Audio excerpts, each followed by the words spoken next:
Hey guys அஸ்லாம் அலைக்கும். So இந்த கஸ்டமர் வந்து மார்னிங் தான் நம்மக்கிட்ட கால் பண்ணி வந்து ஆர்டர் ப்ளேஸ் பண்ணியிருந்தாங்க. ஸோ வந்து 1 kg கிட்ட ப்ரௌனி ஸ்லாப் வேணும்னு சொல்லியிருந்தாங்க. ஸோ ஆல்ரெடி இவங்க வந்து நம்ம ப்ரௌனீஸை வந்து டேஸ்ட் பண்ணியிருக்காங்க. அவங்க ஃப்ரெண்டு வந்து ஆஃபீஸ்க்கு வந்து வாங்கிட்டு போயிருந்திருக்காங்க. ஸோ அங்கே டேஸ்ட் பண்ணி பார்த்துட்டு ரொம்பவே பிடிச்சி போய் தான் இந்த ஆர்டருமே நம்மளுக்கு வந்து கொடுத்துருந்தாங்க. ஸோ வந்து அவங்களோட பேபியோட செகண்ட் பர்த்டேக்காக கேட்டிருந்தாங்க. செகண்ட் பர்த்டேன்றது வந்து ரொம்பவே ஒரு ஸ்பெஷலான விஷயம். ஸோ வந்து எவ்வளோ முடியுமோ அவ்வளோ வந்து இந்த ஷார்ட் பீரியடில் நான் வந்து பெஸ்ட்டாக பண்ணி கொடுத்துருந்தேன். ரொம்பவே வந்து டர்ன் அவுட் ஆயிருந்துச்சு. ஸோ அவங்களுமே வந்து டேஸ்ட் எல்லாமே வந்து சூப்பராக இருக்குது சிஸ்டர் சொல்லியிருந்தாங்க. ஸோ ஆனால் வந்து ஒரே ஒரு சஜஷன் மட்டும் கொடுத்துருந்தாங்க. ஸோ இந்த மாதிரி ப்ரௌனி ஸ்லாப் கொடுக்கும் போது நீங்கள் வந்து டிஷ்யூ பேப்பர் அண்ட் பிளேட்ஸ் கொடுத்தீங்கன்னா வந்து ரொம்பவே கன்வீனியண்ட்டாக இருக்கும்னு சொல்லியிருந்தாங்க. ஸோ கண்டிப்பாக நெக்ஸ்ட் டைம்லேருந்து இந்த சஜஷனை வந்து நான் எடுத்துக்கிறேன், நான் ஃபாலோ பண்ணுறேன்.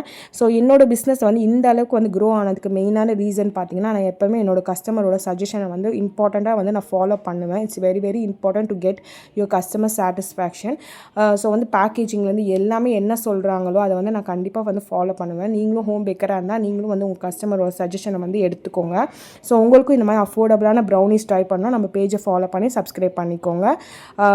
அண்ட் வந்து நம்ம எல்லாமே நீங்கள் பார்த்தீங்கன்னா அஃபோர்டபுளாக ரேஞ்சில் தான் பண்ணி கொடுத்துட்ருக்கோம். தேங்க்யூ ஃபார் வாட்சிங்.